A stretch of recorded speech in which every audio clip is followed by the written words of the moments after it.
Allahu Akbar, Allahu Akbar, Allahu Akbar. Allahu Akbar kabira, walhamdulillahi katsira, wa subhanallahi bukratan wa asila. La ilaha illallah wa la na'budu illa iyyah, mukhlisina lahu-d-din, walau karihal kafirun, walau karihal munafiqun, walau karihal musyrikun. La ilaha illallah wahdah, wa nasara 'abdah, wa azza jundahu wa hazamal ahzab wahdah. La ilaha illallah wallahu akbar. Allahu akbar walillahil hamd. Jamaah salat Idul Adha yang berbahagia, marilah pertama-tama kita senantiasa manjatkan puji dan syukur kepada Allah Subhanahu wa taala yang telah menganugerahkan indahnya dan nikmatnya dinul Islam. Pada pagi hari ini kita diliputi dengan suasana yang barokah, udara yang tepat sekali untuk bersama-sama melaksanakan sholat Idul Adha di perguruan Islam Al-Azhar. Sebagian dari saudara kita umat Islam Indonesia sedang melaksanakan ibadah haji, dan sebagian dari kita baru saja menyelesaikan ibadah puasa Arafah kemarin, dan dalam rangkaian Idul Adha selama 3 hari ke depan, di hari-hari tasyrik kita akan melaksanakan ibadah kurban. Perintah kurban sebagaimana tadi dikutip oleh Imam As-Sholli li Rabbika wanhar, maka dirikanlah sholat karena Tuhanmu dan berkorbanlah. Tradisi kurban yang kita kenal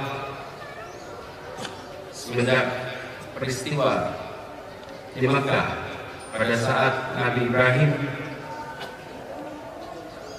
diperintahkan untuk mengorbankan Ismail, terus menjadi sebuah kewajiban yang kita teruskan sampai kini.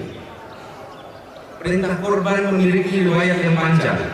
Ibrahim yang sering disebut sebagai bapak tauhid, bapak segala bangsa di Timur Tengah, tidak ada kepercayaan agama yang lahir, yang muncul sesudah Ibrahim yang tidak menggunakan Ibrahim sebagai referensi. Seluruh agama-agama yang lahir, agama samawi, merefer pada Ibrahim. Kita pun dalam sholat kita tidak luput di dalam mendoakan Ibrahim dan anak cucunya. Diriwayatkan suatu ketika Nabi Ibrahim membuat ibadah korban dengan 1000 kambing, 3.300 lembu, dan 100 unta yang dipersembahkan untuk Allah Subhanahu wa taala. Dan saat itu Ibrahim berkata, semua yang menjadi korban ini belum apa-apa. Demi Allah, kalau saya dikaruniai seorang anak laki-laki, maka saya akan kurbankan juga untuk Allah. Riwayat menjelaskan cukup panjang. Di akhirnya Ibrahim dikabulkan doanya, mendapatkan seorang anak yang kita semua kenal diberi nama Ismail. Riwayat ada yang menyebut usia 7 tahun, ada yang menyebut usia 13 tahun. Pada saat di Mekah, Ibrahim mendapatkan sebuah mimpi dan mendengarkan sebuah kalimat kira-kira bunyinya begini: Ibrahim, tunaikan nazarmu. Paginya Ibrahim berpikir, ini adalah mimpi perintah dari Allah atau sekedar godaan setan. Malam kedua, Ibrahim mendapatkan mimpi yang sama dan mendengar kalimat dalam mimpinya yang kira-kira hampir sama. Ibrahim, tunaikan nazarmu.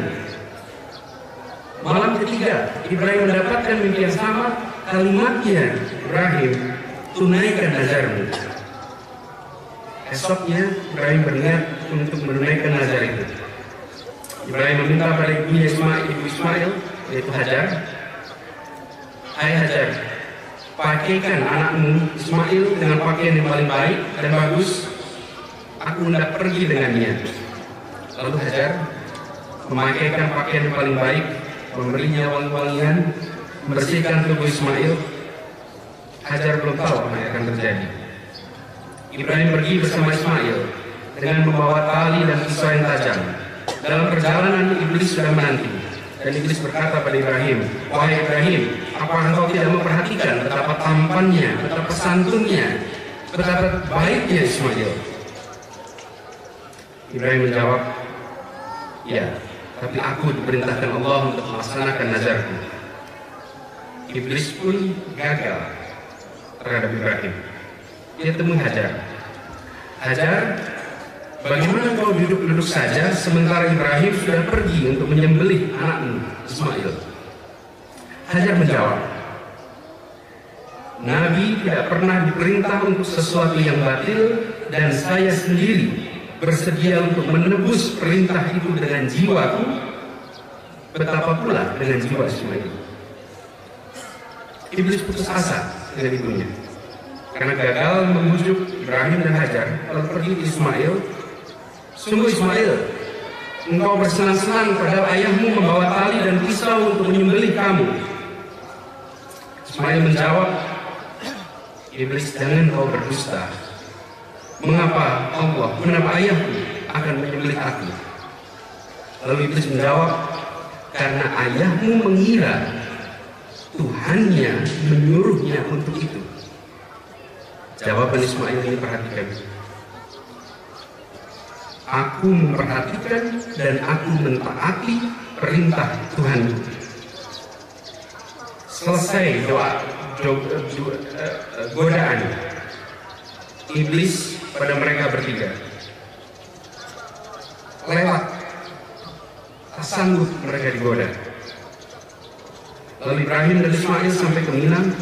Ibrahim berkata pada Ismail, "Wahai anakku, sungguh aku melihat dalam tidurku bahwa aku menyembelih engkau. Bagaimana pendapatmu?" Dan Ismail menjawab, "Wahai ayahku, kerjakanlah apa yang menjadi perintahnya, dan insya Allah ayah akan mendapatkan aku sebagai orang yang sabar, yang taat pada yang diperintahkan pada ayah untuk menyembelih aku." Lalu Ismail berkata pada Ibrahim, "Wahai ayah, aku sampaikan beberapa pesan padamu, wasiatnya dari anak untuk ayah. Hendaklah ayah mengikat tanganku agar aku tidak bergerak-gerak yang mungkin dapat menyakitkan ayah. Turunkan wajahku ke tanah agar ayah tidak melihat wajahku saat itu, lalu timbul kasih sayang kepadaku. Tolong ayah lipatkan kain ayah agar tidak tercemar oleh darah.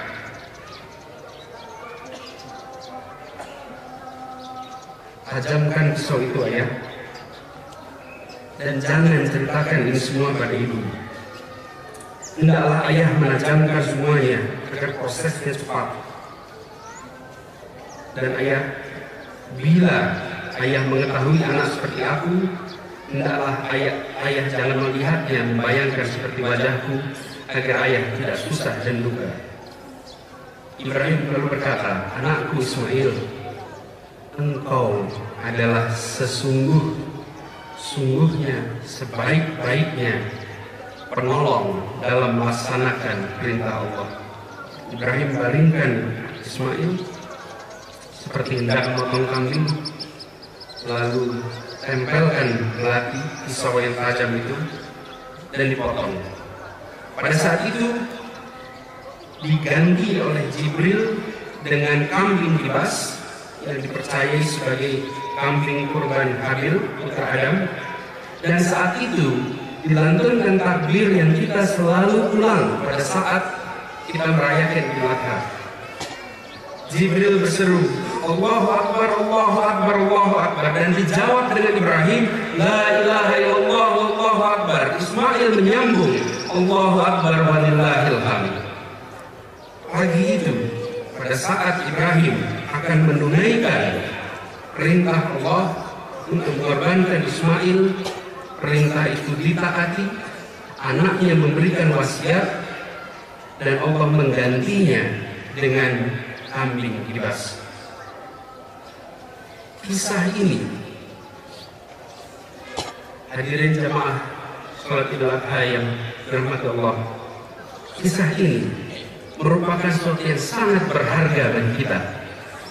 Bukan peristiwa mengorbankan Ismailnya lalu diganti kambingnya, tapi perhatikan dialognya, kekuatan ketaatan antara Ibrahim, Hajar, dan Ismail. Yang ini kami sebagai khotib ingin mengingatkan pada diri sendiri dan pada jamaah sekalian, pentingnya kita melihat Idul Adha dan kurban bukan dalam konteks mengirimkan berapa ratus juta, berapa ratus kambing, berapa puluh sapi, bukan soal membagikan daging, tapi Idul Adha adalah tentang sebuah keluarga yang memiliki ketakwaan total, dan ketakwaan itu dicerminkan di dalam setiap detik cobaan yang mereka hadapi. Idul Adha adalah peringatan tentang keberhasilan Ibrahim dan Hajar membangun sebuah keluarga yang beriman, bertakwa. Hari-hari ini di Indonesia kita menyaksikan defisit keluarga seperti ini. Kita menyaksikan kita semua berpidato, berbicara mengenai pendidikan berkarakter, pendidikan akhlak. Idul Adha adalah perayaan di mana kita menyaksikan sebuah keluarga diuji dengan perintah yang menurut akal sehat barangkali tidak masuk akal, ditaati secara sepenuh hati, dan lihat efeknya. Beribu tahun peristiwa itu diperingati. Beribu tahun kesolehan Ismail itu dicatat. Dan ini yang menurut pandangan kami perlu mendapat perhatian oleh kita. Jamaah sholat Idul Adha rahimakumullah. Allahu Akbar, Allahu Akbar, Allahu Akbar, walillahil hamd. Jika semangat berkorban yang kita miliki sebatas semangat memotong kambing, memotong sapi di hari Idul Adha dan di hari-hari tasyrik, maka coba kita perhatikan, dalam satu tahun kita ada 365 hari. Hari raya kurban dan hari tasyrik itu hanya 4 hari. Jika semangat kurban itu hanya 4 hari dari 365, apalah yang bisa kita lakukan? Perubahan apa yang bisa kita kerjakan? Tidak ada. Tidak ada. Seseorang memberikan hewan kurban, bisa kambing, bisa sapi. Namun beberapa hari kemudian kembali hidup dalam egoisme, kembali hidup mementingkan diri, tidak peduli dengan masyarakat. Dan lebih parah lagi adalah bila tidak mempertahankan sikap yang penuh integritas, sikap yang punya akhlak, dan terjebak dalam perbuatan-perbuatan yang mengarah pada sikap-sikap kafir. Apakah artinya bila berkurban itu hanya pada hari raya Idul Adha dan tasyrik?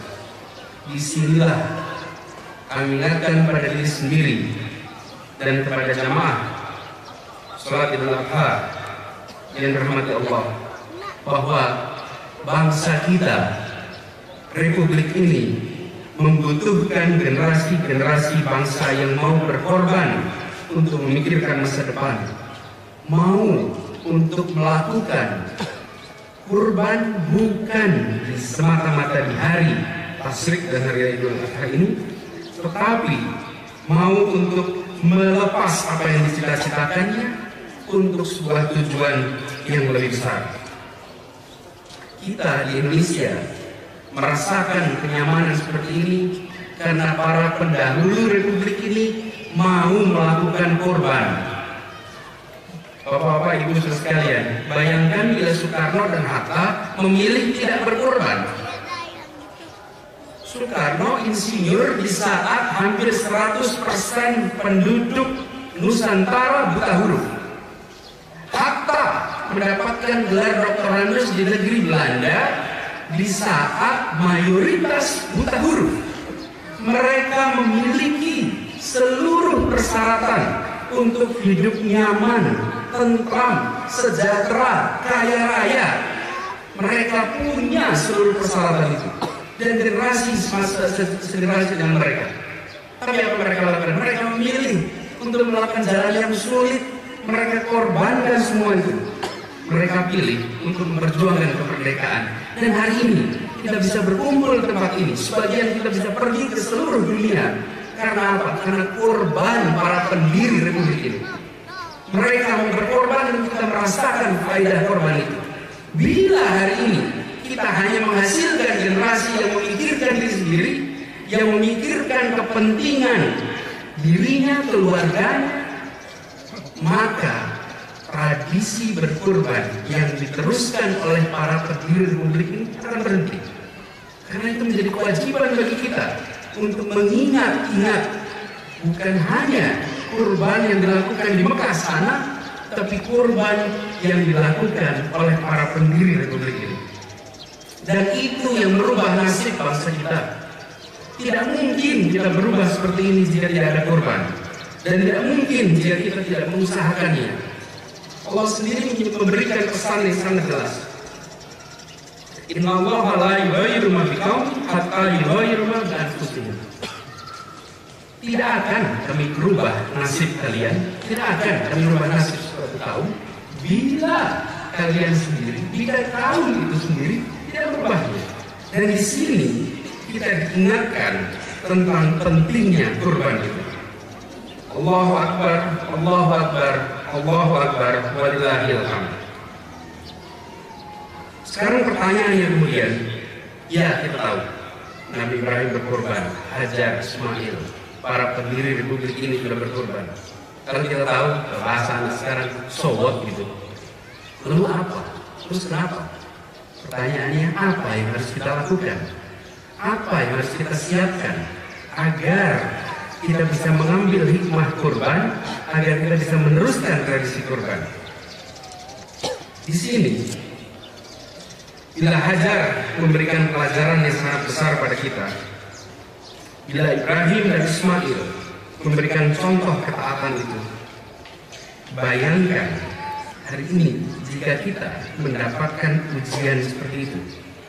Anak semata wayang yang sudah diharap-harapkan hadir berpuluh tahun, kemudian harus dilepaskan. Bayangkan dengan kita yang ingin makmur sejahtera, lalu satu saat kita dapat perintah kurbankan seluruh kemakmuran itu. Sanggup tidak? Terus anak, lepaskan kemakmuran kita. Bila itu menjadi perintah, sanggup tidak? Jangankan anak, baru barang yang kita dapat dan mudah dilepas saja, kita merasakan beratnya itu. Tapi kita tidak bisa kemudian melepaskan tanggung jawab kita sebagai seorang muslim untuk kurban, untuk mau mengorbankan sesuatu yang bernilai. Di sini kemudian izinkan kami sebagai khatib untuk mengingatkan diri sendiri dan mengingatkan para jamaah sekalian pentingnya membangun keluarga yang sanggup berkorban. Dan ada pesan-pesan hikmah dari keluarga Ibrahim yang izinkan saya untuk menyebutkan beberapa.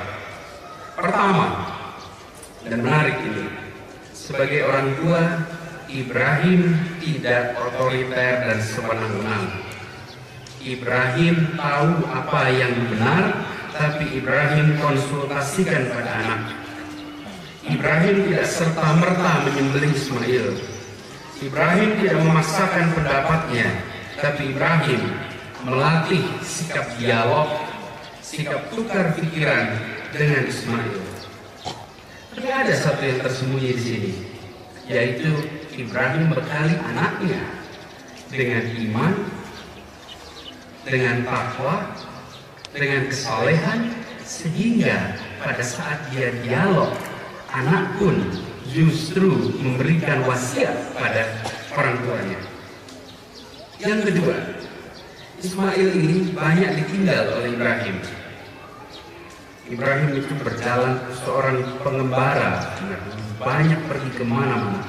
Hampir seluruh titik di Timur Tengah yang menjadi tradisi sekitar periode Mesopotamia itu dikunjungi oleh Ibrahim. Bila kita melihat sejarah titik-titik kunjungan Ibrahim, rasanya impresif sekali. Di saat belum ada kendaraan yang luar biasa cepat seperti sekarang, ada seorang manusia yang bisa mendatangi titik-titik yang sangat jauh. Ibunya yang banyak menemani Ismail. Ibu memiliki peran yang sangat besar dalam mendidik dan melahirkan anak-anak yang soleh. Ibu adalah madrasah pertama anaknya. Pendidikan anak soleh dimulai dari kandungan. Ayahnya menemani, ibunya yang menjagai. Oleh karena itu, pelajaran penting bagi kita.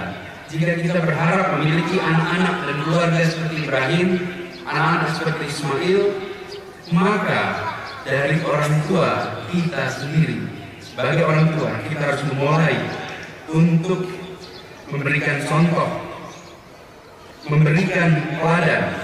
Karena dari situlah Ismail belajar tentang ketakwaan. Dari ibulah dia menyerap ketakwaan itu. Dan Rasulullah pun ketika ditanya siapa orang yang pantas dihormati, Rasulullah mengatakan ibu. Siapa? Ibu. Ditanya lagi, jawabnya ibu. Ibu adalah kunci. Dan di sini sekalian, apabila kita perhatikan di Indonesia, kita banyak memberikan perhatian pada sekolah. Sekolah dipandang sebagai tempat mendidik anak. Yang kita lupa, sebetulnya pendidik terpenting adalah orang tua. Sementara pendidik yang paling tak tersiapkan, orang tua. Pendidik terpenting yang paling tak tersiapkan adalah orang tua. Ismail tidak dikirim ke perguruan manapun. Ismail dididik di perguruan rumah tangga. Ini adalah pelajaran yang sangat penting bagi kita yang saat ini memiliki cita-cita agar anak-anak kita bisa meneruskan tradisi keislaman. Dan di sini sekalian ada pesan sederhana. Orang tua mendidik dengan contoh. Orang tua mendidik dengan keteladanan. Karenanya saya sebenarnya tidak terlalu favorit dengan diskusi pendidikan karakter untuk anak-anak. Pendidikan karakter untuk anak-anak itu ya baik-baik saja. Namanya juga anak-anak diajari karakter. Yang harus belajar karakter ini siapa? Guru-gurunya. Gurunya yang belajar karakter. Lalu siapa lagi yang diajari karakter? Orang tuanya yang diajari karakter. Lalu mereka praktekkan, baru anak-anak belajar dari mereka. Tapi bukan kita datang kepada anak-anak, anak-anak mari kita baca, ini daftar karakter yang baik. Ini cara memiliki karakter. Bukan orang tuanya punya karakter. Orang tuanya dididik karakter. Gurunya dididik karakter. Lalu anaknya meniru gurunya, meniru orang tuanya. Nah, jangan kita mengulangi sebuah nilai bangsa yang mulia diajarkan dengan cara yang sekarang ditinggal. Sekarang orang menjauhi cara itu. Ketika Pancasila diajarkan sebagai doktrin kepada anak didik, anak-anak mendengar Pancasila tidak ada yang berdebat, benar baik. Lalu mereka menengok pada gurunya. Kapan Bapak Ibu guru laksanakan? Kapan Bapak dan Ibu di rumah jalankan? Kita mengajarkan agama juga dengan praktek. Anak-anak bisa diajari sholat dengan cara diberikan video, audio visual. Tolong Anda perhatikan dalam sholat lewat itu. Tidak bisa. Kita ajari anak itu sholat bersama. Kalau ayahnya tak bangun subuh, jangan harap anaknya bangun subuh. Kalau ayahnya tak sholat maghrib berjamaah, jangan harap anaknya sholat maghrib berjamaah. Kalau ayahnya tidak menjalankan puasa, jangan harap anaknya puasa. Saat puasa Arafah, anaknya suruh puasa, orang tuanya tidak puasa tapi sembunyi. Jangan harap anaknya akan menjalankan itu. Teladan adalah kunci. Dan ini menurut saya pelajaran terpenting dari peristiwa Idul Kurban yang kita peringati setiap tahun ini. Dan membina hubungan keluarga yang harmonis antara Ibrahim dan Hajar. Padahal kita tahu Ibrahim memiliki dua keluarga di tempat yang berbeda, dikelola keluarga itu dengan harmonis, bahkan ada ketaatan yang luar biasa. Di sini kemudian kita memiliki beban tanggung jawab moral. Bisakah kita meneruskan tradisi yang sudah dimulai oleh Ibrahim itu?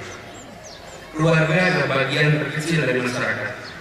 Kunci utama membangun karakter unggulan adalah membangun karakter di dalam keluarga, membangun karakter sejak anak-anak. Bila kita tidak memainkan peran itu sekarang di keluarga kita, di anak-anak kita, maka jangan harap generasi masa depan akan memiliki anak-anak yang siap berkorban. Bapak Ibu saudara sekalian, apabila hari ini kita mensyukuri kenikmatan merdeka, kenikmatan kesejahteraan, maka kita sering secara eksplisit lupa untuk menyadari pengorbanan pendahulu kita. Walaupun implisit kalau kita diingatkan, kita tersadarkan. Bayangkan bila anak-anak kita adalah anak-anak yang berkorban hari ini, dan anak-anak yang beberapa dekade yang akan datang akan dikenang oleh anak cucunya sebagai orang-orang yang memberikan perubahan yang besar di masyarakat. Indonesia diprediksikan akan menjadi bangsa yang besar, bangsa yang kokoh, bangsa yang berpengaruh di dunia. Ukurannya luar biasa besar. Bila kita lihat begitu banyak optimisme di dunia luar, tapi di dalam negeri kita justru cenderung melihat hal-hal yang kurang, hal-hal yang negatif. Apabila kita perbaiki mulai dari keluarga, maka insya Allah harapan itu akan bisa tercapai. Kuncinya sekali lagi adalah pada manusia. Kuncinya bukan pada alam. Sebagai informasi untuk sekalian, kekayaan alam negara bangsa-bangsa Muslim, negara-negara yang penduduknya mayoritas Muslim luar biasa banyak. Penduduk Muslim itu 23% dunia, menguasai 60% sumber energi dunia. Tapi kekayaan Muslim seluruh dunia hanya 8% kekayaan dunia. Negara OI 57 negara, kekayaannya, GDP-nya di jumlah seluruhnya, GDP 57 negara di jumlah seluruhnya dibandingkan dengan satu negara yang tidak punya sumber daya alam, Jepang, kekayaan 57 itu hanya 3/4 kekayaan satu negara, Jepang.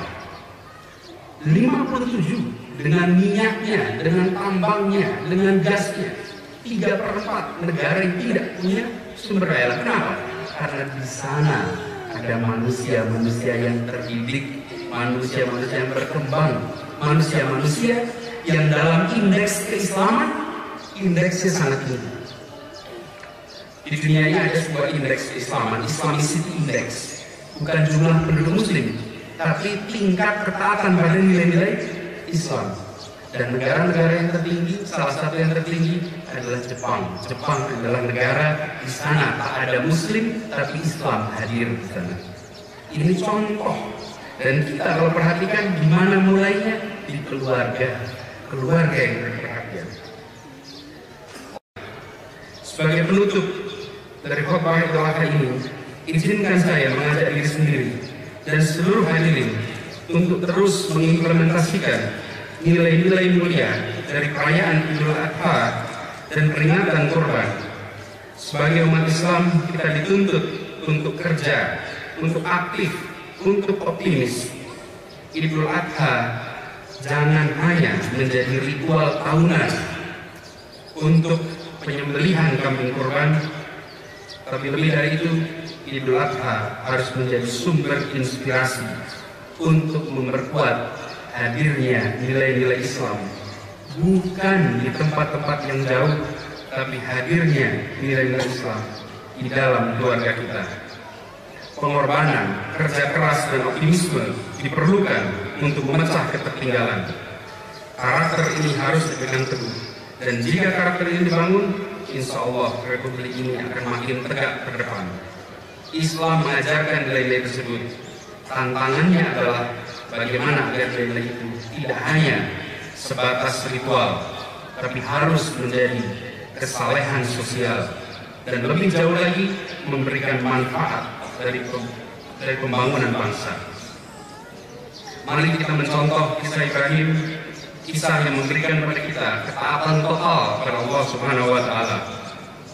Dan Ibrahim memberikan contoh bagaimana membina keluarga agar menjadi keluarga yang taat pada perintah Allah. Kita semua tidak diciptakan kecuali untuk beribadah, dan Ibrahim buktikan itu. Dia lakukan pada dirinya dan keluarganya. Seringkali kita lupa bahwa keluarga adalah fondasi utama dalam membangun bangsa yang maju, yang berkembang. Karakter-karakter anak yang dibuat di rumah itu yang membangun untuk kita melihat kemajuan secara kolektif. Allahu Akbar, Allahu Akbar, Allahu Akbar, walillahil hamd. Sebagai penutup, marilah kita bersama-sama memanjatkan doa kepada Allah Subhanahu wa Ta'ala, menundukkan hati kita seraya berharap kepada Allah agar kita bisa meneladani Ibrahim, Hajar, dan Ismail, dan agar kita dimasukkan dalam golongan orang-orang yang sanggup berkorban. A'udzubillahi minasyaitonir rajim. Bismillahirrahmanirrahim. Allahumma ighfir lil mu'minina wal mu'minat wal muslimina wal muslimat al-ahya'i minhum wal amwat innaka samii'un qaribun mujibud da'awat. Rabbana min azwajina wa dhurriyyatina qurrata a'yun waj'alna lil muttaqina imama. Rabbana la tu'akhidna in nasina aw akhtana. Rabbana wa la tahmil 'alaina isran kama hamaltahu 'alal ladzina min qablina. Rabbana wa la tuhammilna ma la taqata lana bih wa'fu 'anna waghfir lana warhamna anta maulana fansurna 'alal qaumil kafirin fansurna 'alal qaumil munafiqin fansurna 'alal qaumil zalimin. Ya Allah, Tuhan semesta alam, pada pagi hari ini 10 Dzulhijjah 1432 bersamaan dengan Hari Raya Idul Adha, kami mohon kepadamu menundukkan hati di tempat ini sebagai makhluk yang tak berdaya di hadapanmu. Ampunilah kedua dosa orang tua kami, berikanlah rahmat kepada keduanya sebagaimana mereka mendidik kami ketika kami masih kecil. Jadikanlah kami sebagai orang tua yang bisa menjadi panutan dan contoh bagi putra dan putri kami. Jadikanlah kami orang tua yang bisa mendidik anak kami dengan sebaik-baiknya. Jadikanlah kami sebagai anak yang soleh, anak yang solehah, anak yang berbakti kepada orang tua, berbakti kepada bangsa dan agama. Sesungguhnya anak-anak kami adalah amanah kami, adalah penerus kami. Ya Allah, ya Tuhan yang Maha Pengasih lagi Maha Penyayang, Tuhan semesta alam, berikanlah berkah dan hidayah-Mu kepada kami. Jadikanlah kami senantiasa manusia yang tak lupa bersyukur kepadamu. Jadikanlah kami manusia yang senantiasa bekerja keras. Jadikanlah kami manusia yang optimis melihat masa depan. Ya Allah, ya Tuhan kami, ya Allah yang Maha Pengasih yang penyayang, anugerahkanlah bangsa Indonesia dengan manusia yang terdidik, karena sesungguhnya manusia yang terdidik, terserahkan adalah kunci utama untuk kita bisa meraih cita-cita bangsa. Jadikanlah bangsa kami tidak hanya terdidik dalam pengetahuan, namun terdidik dalam moral, terdidik dalam akhlak, sehingga kami bisa menjaga bahtera negeri ini. Ya Allah, ya Tuhan yang Maha Pengasih lagi Maha Penyayang, kabulkanlah doa kami. Rabbana atina fid dunya hasanah wa fil akhirati hasanah wa qina adzabannar. Alhamdulillahirabbil alamin. Assalamualaikum warahmatullahi wabarakatuh.